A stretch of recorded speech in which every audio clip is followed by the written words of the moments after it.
વિદ્યાર્થી મિત્રો, chapter number 13 સજીવો અને વસ્તી, જેમાં આપણે ચર ઘાતાંકીય વૃદ્ધિની વાત કરી ગયા હતા. ચર ઘાતાંકીય રીતે જે વૃદ્ધિ થાય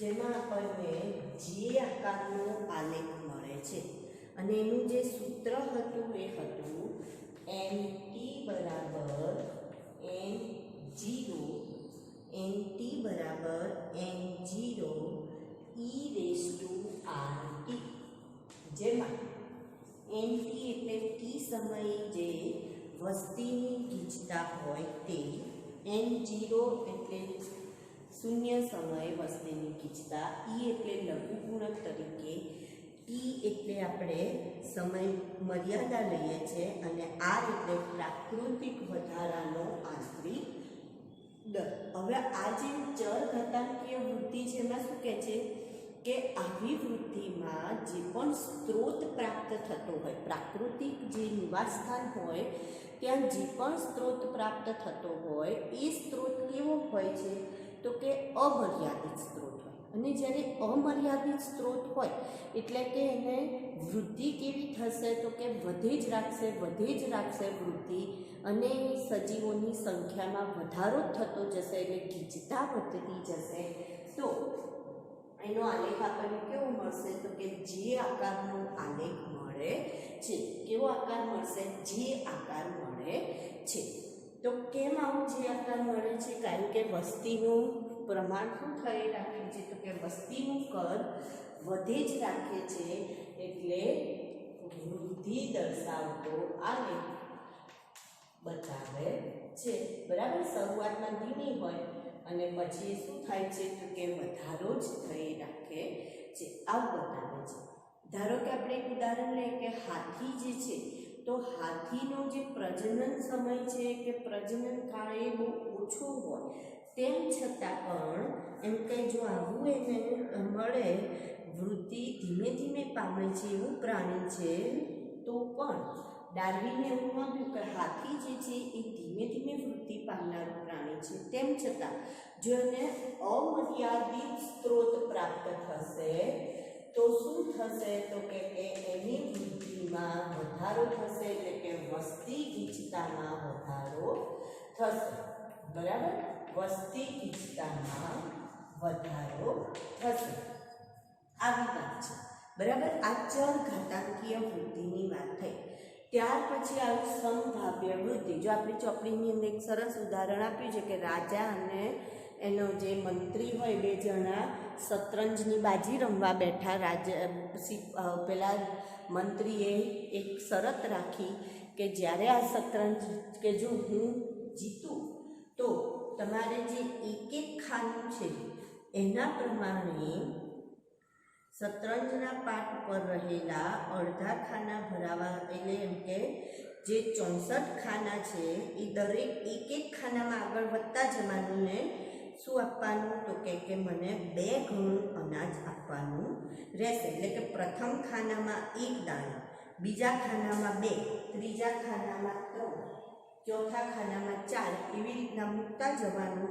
તો કુલ કેટલા ખાના હોય તો કે 64 ખાના હોય છે. તો રાજાએ જોયું કે જો હું આવું કરવા જાઉં તો મારે શું થશે, 64 ખાનાઓ ભરવા પૂરતો એની જોડે એટલો અનાજનો જથ્થો છે નહીં. એટલે એનો મતલબ એવો થયો કે અહીંયા જો અમર્યાદિત સ્ત્રોત હોય તો વસ્તીની ગીચતામાં શું થઈ રાખે છે તો કે વધારો થઈ રાખે છે. તો એના પછી આવી સંભાવ્ય વૃદ્ધિ. હવે એમાં શું કહે છે આવી સંભાવ્ય વૃદ્ધિમાં? તો સંભાવ્ય વૃદ્ધિમાં એવું કહે છે કે નિવાસસ્થાનની પાસે જો મહત્તમ સંભાવ્ય સ્ત્રોત હોય, જે અમર્યાદિત સ્ત્રોત નથી પરંતુ કેવો સ્ત્રોત છે, મર્યાદિત સ્ત્રોત હોય, તો વ્યક્તિ સજીવો વચ્ચે શું થાય છે તો કે સ્પર્ધા થાય છે. મર્યાદિત સ્ત્રોત હોય તો સ્પર્ધા થાય. અહીંયા આપણે એક ઉદાહરણ લઈએ, સજીવો વચ્ચે સ્પર્ધા. જેના કારણે ગીચતામાં વધારો થતો નથી. ધારો કે આપણે આના માટે એક ઉદાહરણ લઈએ કે એક રૂમ છે જેની અંદર 2 બેન્ચીસ મૂકેલી છે. એક બેન્ચીસમાં 3 વિદ્યાર્થી બેસી શકે, એટલે 2 બેન્ચીસમાં કેટલા બેસી શકે? તો કે 6 બેસી શકે. હવે અહીંયા જો આપણે વાત કરીએ ચલ ઘાતાંકીય વૃદ્ધિ માટે, તો 6 જણની કેપેસિટી છે પણ 4 જ જણ દાખલ થાય છે. તો એનો મતલબ શું થયું? તો કે જ્યારે 4 જણ છે તો એ લોકો કેવી રીતના બેસી શકશે? તો કે પહોળા થઈને બેસી શકશે, બરાબર. એ લોકોને ત્યાં વાપરવા માટેની બધી જ વસ્તુ પૂરતા પ્રમાણમાં મળી જશે. હવે અહીંયા જોઈએ કે અહીંયા 8 જણા દાખલ થયા. તો 8 જણ દાખલ થયા, કેપેસિટી માત્ર કેટલાની છે? 6ની છે. તો બાકીના 2 માટે શું થયું? તો કે હવે આ 8 વચ્ચે સ્પર્ધા થશે અને સ્પર્ધામાંથી જે જીતશે એ જ શું કરી શકશે? ત્યાં બેસી શકશે અને ત્યાંના સ્ત્રોતનો લાભ લઈ શકશે. હવે એવું જરૂરી નથી કે 2 જ દૂર થઈ જાય. જે 8 જણ વચ્ચે સ્પર્ધા થાય તો ઘણી વખત એવું પણ થાય કે 6 મળી જાય અને 2 બાકી રહે. તો શું થયું? તો કે વસ્તીનું પ્રમાણ જે છે ધીરે ધીરે ઓછું થતું જાય, જ્યારે આમાં વસ્તીનું પ્રમાણ ધીરે ધીરે વધતું જાય. તો અહીંયા આપણને જે આલેખ મળે છે, કેવા આકારનો આલેખ મળે છે? તો કે સિગ્મોઇડ S આકારનો આલેખ મળે છે. શરૂઆતમાં વૃદ્ધિ દર ધીરો વધે છે, પછી કેવો થઈ જાય છે? તો કે સ્થાયી થાય છે. અને જો પ્રક્રિયા આગળ વધે રાખે તો વસ્તી દર ધીરે ધીરે ઘટવાની પણ શરૂઆત થઈ શકે છે. જો સ્પર્ધા બહુ વધતી જાય તો શું થાય? તો કે વસ્તી દર ઘટતો પણ જાય. તો આવો સિગ્મોઇડ આકારનો આલેખ પણ આપણને મળે છે. હવે આમાં જે પણ, ધારો કે તમે એક રિક્ષા છે તો રિક્ષામાં 3 જણને બેસવાની ક્ષમતા છે. તો એને આપણે, એટલે કોઈ પણ નિવાસ સ્થાન હોય એમાં કેટલા સજીવો રહી શકે છે એને એની વહન ક્ષમતા તરીકે ઓળખી શકાય. એના માટેનું જે મહત્તમ સ્ત્રોત હોય એના આધારે કેટલા સજીવો જીવી શકશે એ એની શું કહેવાય? વહન ક્ષમતા કહેવાય, જેને આપણે કે વડે દર્શાવીએ છીએ. વહન ક્ષમતાને કોના વડે દર્શાવીશું?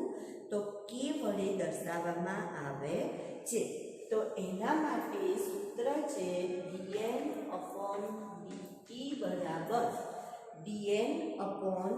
dN/dt બરાબર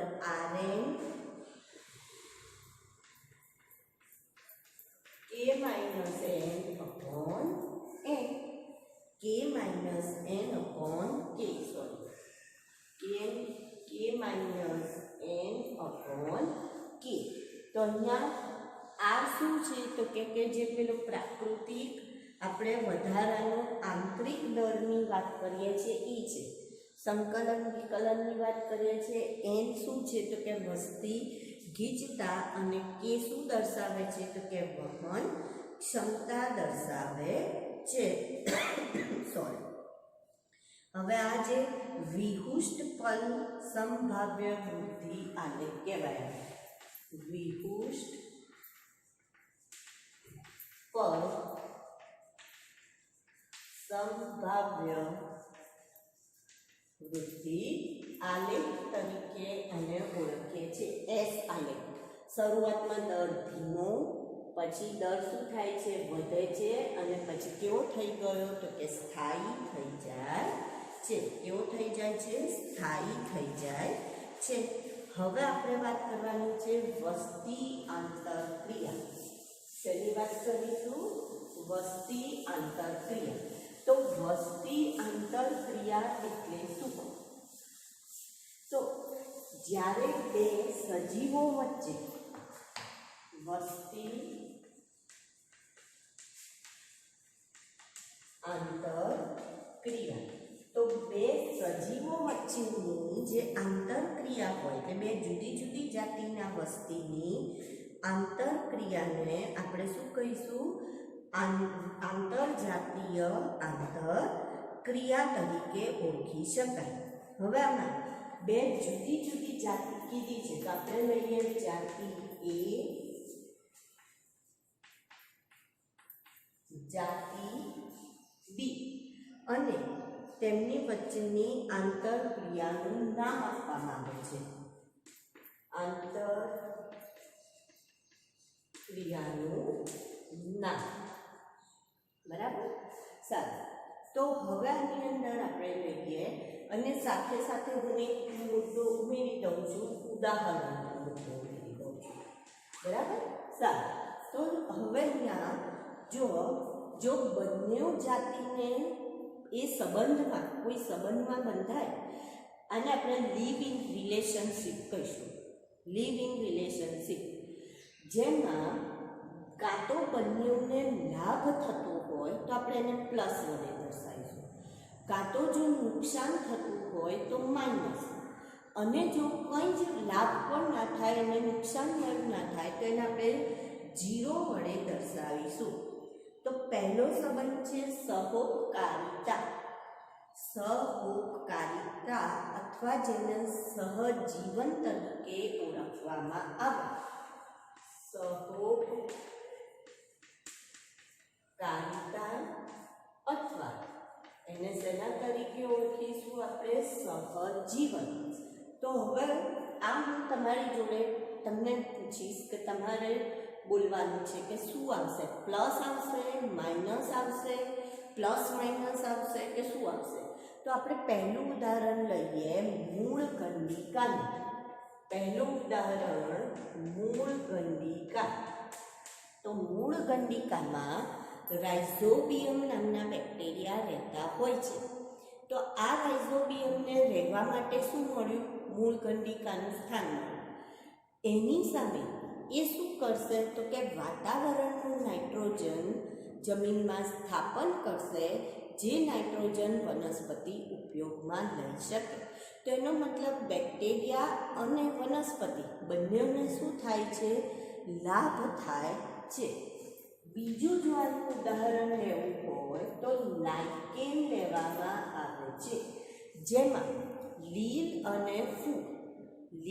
અને ફૂગ ફાઇકોબાયોન્ટ, માઇકોબાયોન્ટ આ બેનું સહજીવન એને આપણે શેના તરીકે ઓળખીએ છીએ? લાઇકેન તરીકે ઓળખીએ છીએ. તો ફૂગ શું કરે છે? તો કે ફૂગ વાતાવરણમાંથી ભેજનું શોષણ કરશે, પાણીનું શોષણ કરશે, ખનિજ તત્વનું શોષણ કરશે અને કોને આપે છે? તો કે લીલને આપે છે. એની સામે લીલ શું કરે છે? તો કે લીલ ખોરાક બનાવે છે અને ફૂગે લીલનું રક્ષણ પણ કરે છે. એની આજુબાજુ તાતણાની રૂપે લગાવેલી છે એટલે રક્ષણ કરે છે.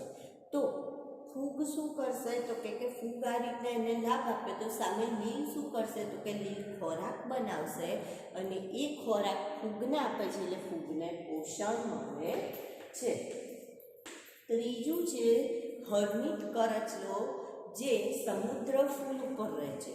તો જ્યારે સમુદ્ર ફૂલ પર રહે તો કરચલો જ્યાં જાય ત્યાં પેલું ફૂલ જાય અને એના કારણે શું થશે? તો કે એમને બંનેઓને લાભ થશે.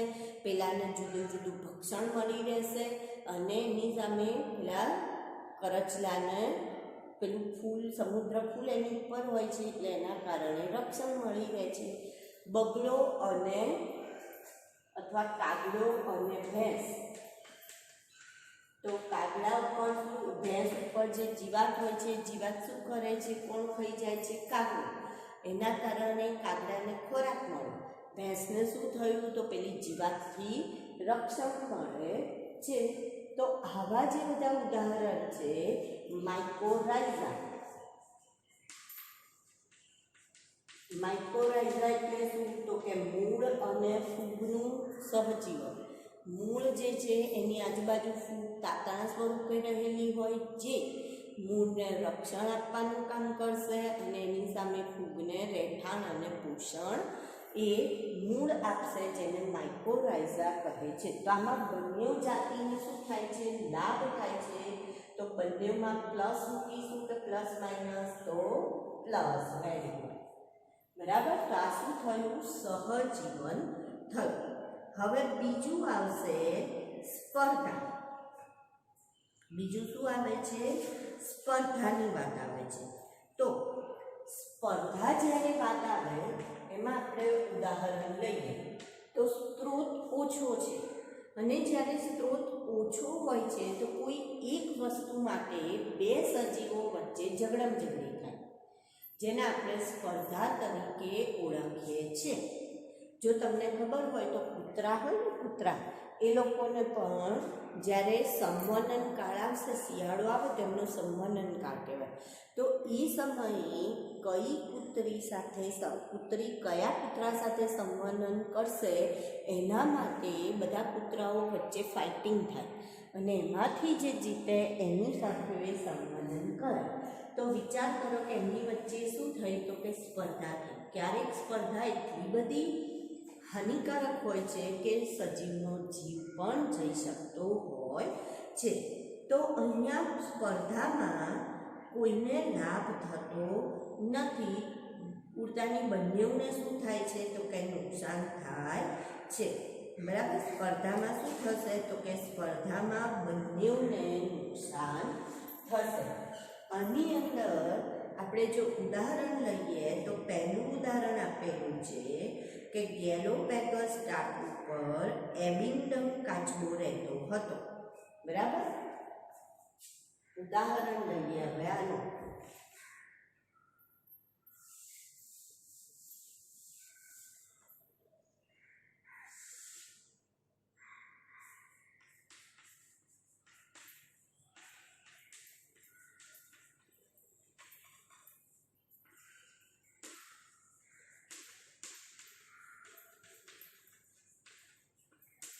ગેલોપેગસ જે ટાપુ છે એ ટાપુ પર એબિંગડન કાચબો હતો અને જ્યારે બકરીઓને લાવવામાં આવી ત્યાં બકરીના કારણે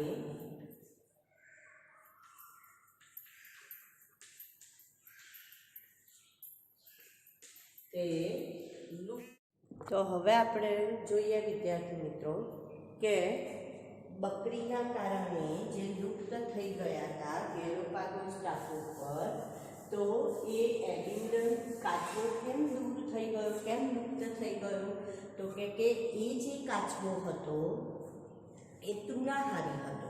અને જ્યારે તૃણાહારી હોય તો એ તૃણાહારી હોવાના કારણે એને શું ખાવું જોઈએ, તો કે તૃણાહારી હતો એટલે એને શેની જરૂર પડે, તો કે ઘાસની. અને બકરીઓ પણ ઘાસ ખાઈ ગયા. અને જે ટાપુ હતો એ ટાપુ કેવો હતો, તો કે ટાપુ ઉપર માત્ર શું જોવા મળતું હતું, બહુ ઓછી ઘાસ જોવા મળતું હતું. તો એમની જાતિ તો લુપ્ત થઈ પણ જોડે જોડે બીજી જાતિઓ પણ લુપ્ત થતી ગઈ. તો એ સ્પર્ધા. હવે આપણે વાત કરીએ પરભક્ષણ. તો પરભક્ષણ જે છે એમાં ભક્ષક અને ભક્ષ્યનો સંબંધ બતાવવામાં આવે છે. ભક્ષક અને ભક્ષ્યનો સંબંધ. તો આપણે ઉદાહરણ લઈએ કે સિંહ અને હરણ. તો આમાં સિંહને આપણે શું કહીશું, તો કે ભક્ષક કહીશું. અને તો ભક્ષકને શું થાય છે, તો કે લાભ થાય છે. અને ભક્ષ્યને શું થાય છે, તો કે નુકસાન થાય છે. તો સિંહ અને હરણ એ ભક્ષક અને ભક્ષ્યનો સંબંધ છે એવું આપણે કહીશું. પણ જો સિંહ ના હોય તો શું થશે, તો કે હરણની સંખ્યા ખૂબ જ વધતી જશે. અને જ્યારે વધતી જાય, હરણની સંખ્યા ખૂબ જ વધતી જાય તો એના કારણે નિવસન તંત્ર જે છે એ નિવસન તંત્રની આહાર શૃંખલા કેવી થઈ જશે, તો કે વસ્તી ગીચતા હરણની વધી ગઈ તો આખી આહાર શૃંખલા તૂટી જશે. અને એના કારણે આહાર જાળને અસર થશે, એના કારણે નિવસન તંત્ર ઉપર અસર થાય. તો એનો મતલબ ભક્ષક શું કરે છે, તો કે આ શિકાર જે છે એની સંખ્યાને નિયંત્રિત રાખવાનું કામ કરે છે. એવું જ ઉદાહરણ બીજું ઓસ્ટ્રેલિયન ફાફડા થોરનું આપેલું છે કે ઓસ્ટ્રેલિયામાં ફાફડા થોર જ્યારે દાખલ કર્યો તો એવું થયું કે એની સંખ્યા એટલી બધી વધતી ગઈ કે એને રોકવા માટે એમણે એવા વિશિષ્ટ પ્રકારના ખુદા દાખલ કરવા પડ્યા, જેમણે શું કર્યું, તો કે જેમણે આ ફાફડા થોરની સંખ્યા ઉપર કંટ્રોલ કર્યો અથવા નિયંત્રણ કર્યું. નહીં તો શું થાત, તો કે તબાહી મચાવી દેત, આખા બધે એમ કે ફાફડા થોર ઉગી નીકળે. એવી રીતના તારા માછલીની એક જાતિ છે પાઇસેસ્ટર. કઈ જાતિનું નામ આપેલું છે? પાઇસેસ્ટર. તો આ જે તારા માછલી છે એ ભક્ષકનું ઉદાહરણ છે, અથવા તો એવું કહેવાય છે કે એ પરભક્ષીનું ઉદાહરણ છે. આ જે તારા માછલી છે પાઇસેસ્ટર એ કોનું ઉદાહરણ છે? તો કે પરભક્ષીનું ઉદાહરણ છે. હવે એને જો પ્રયોગશાળામાંથી બહાર કોઈ બીજા ક્ષેત્રમાં જ્યારે એને દાખલ કરવામાં આવે તો શું કરે છે? તો કે બીજા બધા જે અપૃષ્ઠવંશી છે એનો ખોરાક તરીકે ઉપયોગ કરી લે છે, જેના કારણે એમની સંખ્યા લુપ્ત થઈ જતી હોય છે. હવે કીટકો અને દેડકા કે જે પોતે ભક્ષ્ય છે, કે જે પોતે શિકાર છે, તો એ લોકો શું કરે? તો કે એ લોકો બચવા માટે રૂપ નકલ કરશે, રંગ નકલ કરશે, એટલે કે પોતાનો સ્વ બચાવ કરવા માટે જુદું જુદું એ લોકો અનુકૂલનો કરતા હોય છે. જેમ કે મોનાર્ક નામનું જે પતંગિયું છે એ એટલો ખરાબ ટેસ્ટ ઉત્પન્ન કરે છે. જ્યારે કેટરપિલર એટલે નાની ઈયળ સ્વરૂપે હોય ત્યારે પોતાનામાં એવું વિશિષ્ટ રસાયણ મેળવે છે કે જેના કારણે પેલી જંતુનાશક દવામાંથી રસાયણ મેળવશે કે જેના કારણે એનો ટેસ્ટ એટલો બધો ખરાબ હોય છે કે એ પતંગિયાને કોઈ શિકાર તરીકે લેતું નથી. મોનાર્ક જવા દો, એને લેવું નથી. તો આવી રીતના એમ કે પરભક્ષણમાં આ જોવા મળશે. પછી આવશે પરોપજીવન. પછીનો કયો આવશે? પરોપજીવન. તો હવે પરોપજીવન જોઈએ તો એમાં પણ આપણને જે યજમાન છે એ યજમાનને શું થશે? તો કે નુકસાન થશે. પણ જે પરોપજીવી છે એને શું થશે? તો કે ફાયદો થાય છે. બરાબર. યજમાન અને પરોપજીવી વચ્ચેનો સંબંધ એને આપણે શેના તરીકે ઓળખીએ છીએ? પરોપજીવન તરીકે ઓળખીએ. યજમાન એટલે જેના શરીર ઉપર રહેતું હોય, જેનામાં રહેતું હોય તે. ધારો કે આપણે વાત કરીએ યજમાન તરીકે, અહીંયા આપણને પરોપજીવનમાં ઉદાહરણ આપણી ચોપડીમાં આપેલું છે કે કેટલાક ઉદાહરણમાં આપણે જોઈએ. પહેલું તો આવા પરોપજીવી ક્યાં જોવા મળશે? તો કે જુદી જુદી જગ્યાએ રહી શકે છે. જેમ કે યકૃતમાં, માનવના યકૃતમાં હોય, રુધિરની અંદર રહેતા હોય અને એમનું જીવનચક્ર પૂરું કરવા માટે શું કરવું પડે? તો કે જુદા જુદા યજમાનની પણ કેટલાક પરોપજીવીને જરૂર પડતી હોય છે. એકથી વધારે પરોપજીવી યજમાનની પણ જરૂર પડતી હોય છે. આ જે પરોપજીવી છે એ લોકો અનુકૂલનો પણ કરતા હોય છે. જેમ કે સંવેદી અંગ ગુમાવી દે, જરૂર ના હોય એવા સંવેદી અંગ ગુમાવી દે, યજમાન સાથે ચોંટી જવા માટે ચૂસકોની હાજરી કરી દે, પાચન તંત્ર લોપ કરી દે, અદ્રશ્ય કરી દે, અથવા ઉચ્ચ પ્રજનન ક્ષમતા ધરાવતા થઈ ગયા હોય. બરાબર. તો આપણે જે ધારો કે યકૃત કૃમિ જે છે એને જીવનચક્ર પૂર્ણ કરવા માટે બે યજમાનની જરૂર પડે, ગોકળ ગાય અને માછલી. બરાબર. યકૃત કૃમિ તો અંતઃપરોપજીવી પણ હોઈ શકે અને બાહ્ય પરોપજીવી પણ હોઈ શકે. જો બાહ્ય પરોપજીવીની વાત કરીએ આપણે તો એમાં આપણે વાત કરીશું એક તો માથામાં પડતી જૂ, જે શું કરે છે? તો કે માથામાંથી લોહી ચૂસી લેતી હોય છે. બરાબર. કૂતરા અને બગઈ. કૂતરા અને બગઈ. તો કૂતરાના શરીર ઉપરથી આમ મનુષ્ય અને જૂ, મનુષ્ય યજમાન છે, જૂ શું છે? પરોપજીવી. કૂતરા અને બગઈ. તો કૂતરા શું છે? તો કે યજમાન, અને બગઈ શું છે? તો કે પરોપજીવી. તો કૂતરાના શરીર ઉપર થતી જે બગઈ છે કૂતરાને કોઈ ફાયદો કરશે? તો કે ના, ઉતાની એને તો કરડી ખાય છે તો એને નુકસાન કરતા છે અને એની સામે એ લોકોને રહેઠાણ મળે છે. જો અંતઃપરોપજીવીની વાત કરીએ તો આપણે શું વાત કરી? એક તો આ યકૃત કૃમિની વાત કરી આપણે. બરાબર. તો એને બે યજમાનની જરૂર પડે છે પોતાનું જીવનચક્ર પૂર્ણ કરવા માટે. કયા બે યજમાનની જરૂર પડે છે? તો ગોકળ ગાય અને માછલીની જરૂર પડે. મેલેરિયા માટેનો જે વાહક છે ને શેની જરૂર પડે છે તો કે એનોફિલિસ મચ્છરની જરૂર પડે છે, એના વિના એ વહન પામી શકે નહીં. શું કરે? યજમાનના શરીરમાં પહોંચી યજમાનની ચિરંજીવિતતા ઘટાડી દે, વૃદ્ધિ ઘટાડી દે, પ્રજનન ઘટાડી દે છે. એટલે યજમાનને કેવું બનાવી દે છે તો કે યજમાનને કમજોર બનાવી દે છે. બીજું ઉદાહરણ અંતઃપરોપજીવીમાં ઈંડા માટેનું ને એવું લીધેલું છે, કોયલના ઈંડા. તો શું કરે છે કોયલ? તો કે કોયલ જે છે એ પોતાના ઈંડા, કોયલ કદી માળું ના બનાવે, એટલે શું કરે તો કે કોયલ પોતાના ઈંડા ક્યાં મૂકે તો કે બીજાના માળામાં મૂકે. અને એને નથી ખબર કે એના ઈંડા, પરંતુ એને જે હોય ઈંડા એ અને જેના માળામાં મૂક્યા હોય એના ઈંડા સરખા જ લાગતા હોય, એટલે એના કારણે શું થશે તો કે એના કારણે બેમાં કોઈ તફાવત દેખાતો નથી, એટલે પેલા એને સેવવાનું કામ કરશે. તો આ શેની વાત થઈ? પરોપજીવીની વાત થઈ.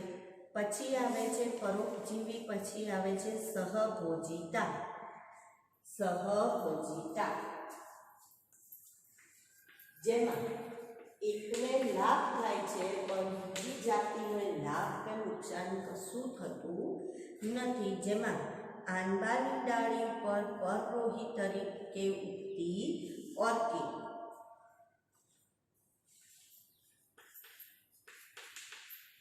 હવે ઓર્કિડ જે છે એ ક્યાં જોવા મળશે તો કે આંબા ઉપર. કેમ? કારણ કે ઓર્કિડના જે પર્ણ છે નાના એવા હોય, એટલે એના પર્ણ હોતા નથી, એટલે એને શું કરવું પડે તો કે આંબા ઉપર રહેવું પડે. તો એ આંબામાંથી લાભ મેળવશે પણ એની સામે આંબાને કોઈ લાભ કે નુકસાન કરતું નથી. એવી જ રીતના વ્હેલ માછલી જે છે એના ઉપર રહેતા બાર્નેકલ્સ નામની નાની નાની માછલીઓ. વ્હેલ ઉપર શું જોવા મળશે? બાર્નેકલ્સ. તો હવે આ જે બાર્નેકલ્સ છે શું કરશે તો કે વ્હેલ સાથે બધે ફરશે અને એને વહેલની ઉપર છે, એટલે વહેલને તો કોઈ ખાવા આવે નહીં, એટલે એનું રક્ષણ થઈ જશે. તો એની સામે વહેલને કોઈ નુકસાન થતું નથી. પછી આપણે જે દવાઓ બનાવીએ છીએ, ફૂગમાંથી, બેક્ટેરિયામાંથી દવાઓ બનાવીએ, તો એના કારણે બેક્ટેરિયાને કે ફૂગને કંઈ નુકસાન નથી થતું અને મનુષ્યને શું મળે છે તો કે ફાયદો મળે છે. પછી સમુદ્ર ફૂલ અને એની અંદર રંગ બદલતી ક્લોવન માછલી. સમુદ્ર ફૂલ અને એની અંદર રંગ બદલતી સમુદ્ર ફૂલ અને એની અંદર રંગ બદલતી ક્લોવન માછલી. બરાબર. તો આ જે ક્લોવન માછલી છે એને પેલે સમુદ્ર ફૂલ શું આપે છે? રક્ષણ આપે છે. એની સામે સમુદ્ર ફૂલને કોઈ ફરક પડતો નથી. તો આવી રીતના એટલે પરભક્ષીથી સુરક્ષા કરશે એના જે સૂત્રાંગો છે ને એની મદદથી. અને છેલ્લે આવશે પ્રતિજીવન. તો પ્રતિજીવનમાં એકને નુકસાન થાય છે, બીજાને લાભ પણ નથી થતો કે નુકસાન પણ થતું નથી. જેમાં આપણે પ્રતિજીવનમાં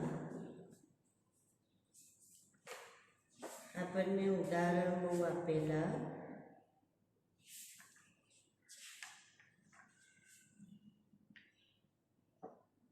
નથી, એટલે આપણે આટલે સુધીની.